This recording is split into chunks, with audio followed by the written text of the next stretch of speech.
डोंबिवलीत शिंदेसेना भाजपमध्ये जोरदार राडा रंगलाय।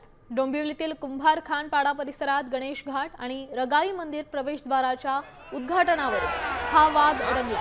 उद्घाटनाआधी भाजप आणि शिवसेना शिंदे गटात प्रवेश केलेले विकास म्हात्रे आणि त्यांची पत्नी कविता म्हात्रे दोन्ही पक्षातील कार्यकर्त्यांचा शक्ती प्रदर्शन देखील या ठिकाणी पार पडले।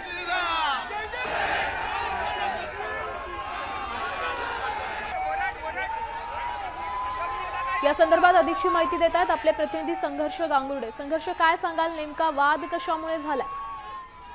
एकंदरीत आज तिथे एक भूमिपूजन होतं आणि भूमिपूजनाला रवींद्र चव्हाण भाजपचे प्रदेशाध्यक्ष उपस्थित होते व त्यानंतर जे आता भाजपमधून शिंदे गटात गेलेले विकास म्हात्रे तिथे स्थानिक नगरसेवक आहेत त्यांचे बॅनर तिथे लागले होते व ते बॅनर या बीजेपी कडून झाकले गेले आहेत असा आरोप करत शिंदे गट आणि यांच्यावर ते दोन्ही कार्यकर्ते आमने सामने आलेले आहेत। नक्कीच धन्यवाद संघर्ष, दिलेल्या या सविस्तर अपडेटसाठी। आपण पाहू शकतो डोंबिवलीत शिंदेसेना आणि भाजपच्या कार्यकर्त्यांमध्ये राडा झालेला आहे।